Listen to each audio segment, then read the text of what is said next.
Yeah, can I send this back? It's too whiny. Hi, welcome to Pocket Wine School, where we learn about wine without the 12 tons of pretension. I'm Tommy, and today we're going to learn how to taste wine without looking like a jerk. So we've all seen it, the solemn sommelier at a competition or certification, and they sniff and swirl their wine. Yes, Pomerol, 12 years old, 85% Merlot, south-facing slope. Chateau Rouget. It's amazing, right? And pointless in just about every situation. After all, that's what wine labels are for. Most of us won't be grilled on appellation or vintage or grape or even country in our wine tasting. But that doesn't mean that learning how to taste in a structured way isn't important. However, since this is the wine world, there's a lot of misinformation, misunderstanding, and flat out hooey. So let's learn how to separate the good habits from the bad.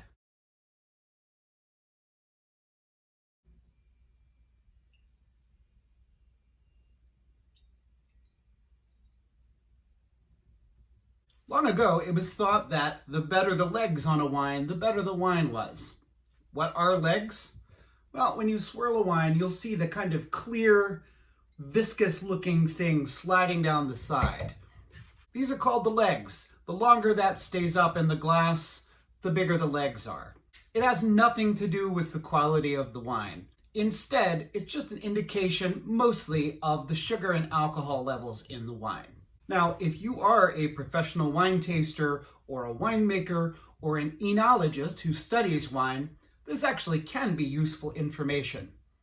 But if you're just somebody who's out for dinner and looking for a good wine to have with their meal, don't focus on the legs. They're not going to tell you anything. Instead, focus on the color. For professional tasters, that's really the first thing that they look at. Is it red? Is it ruby? Is it purple? Is it garnet? Maybe it's greenish or yellow or gold or amber. This can tell you a lot more about the wine than something as innocuous as the legs. It's important to remember that red wines, as they age, get lighter, and white wines, as they age, get darker. So the intensity of the color can tell you not just something about the grape, but it also can tell you something about the age.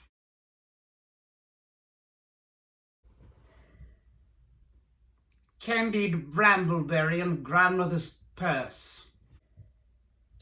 Stained glass shards touched by morning dew. Don't get me wrong, I'm all for creativity. Coming up with strange aromas like this can be fun and charming in certain hands. But it's also weirdly exclusionary in that your dinner companions will A, either feel bad that they don't pick up on those specific alleged aromas, or number two, and more likely, just think that you're a pretentious blowhard. Very few people know what mummified scallions taste like, but everybody can pretty much agree on strawberry, grapefruit, lemon, cinnamon, vanilla, etc. Certain aromas in wine like green apple or vanilla are there because there are certain compounds, malic acid, vanillin, respectively, that give off those aromas. So just think in terms of specific and common fruits, flowers, herbs, spices, dairy products, even candy. And when we talk about earth, make sure that you're thinking in terms of like mushroom and potting soil or the smell of a forest.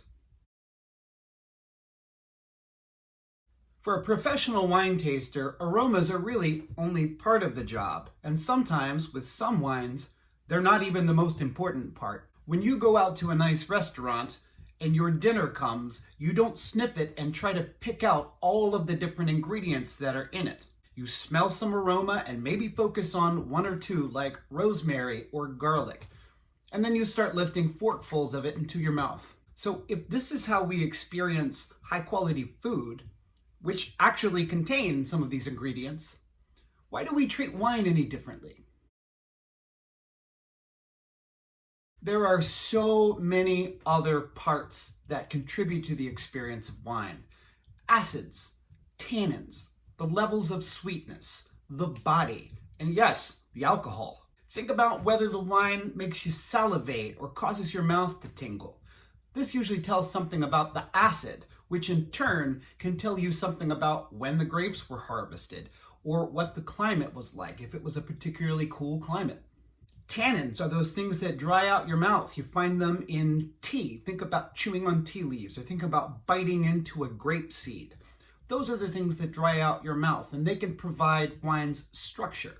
Big tannins show up in grapes like Cabernet Sauvignon and Nebbiolo, and not so much in grapes like Pinot Noir. And that leads us to our next thing. So there's a term for wines that are dry, and that term is most wines. You want to make sure that you don't confuse fruitiness for dryness. All dryness means is the level of sugar that's in the wine. A wine is considered dry if it has less than 4 grams per liter of sugar, usually. It doesn't have anything to do with how much it dries out your mouth. Again, that's the tannins. Oaky is another term that is often misused. Every waiter, every bartender, every wine server has had someone come in and say, "I don't like oaky wines," and then they order something that's rich with vanilla and cinnamon. I can only assume they think that the oak makes it taste like wood. In most cases, that's not true. In fact, the flavors that oak actually gives vary widely. It could be something like vanilla or cinnamon. It could be something like cedar. It could be toast, depending on how long the barrel was toasted. It could be chocolate, or it could be nothing at all if the oak has been used many times. Oak is a giant, important part of winemaking. Cutting out all wines that are oaked means that you're cutting out a giant selection of delicious wines. Wine is the second most biochemically complex liquid on the planet, right behind blood. It is the product of thousands of years of human ingenuity and innovation.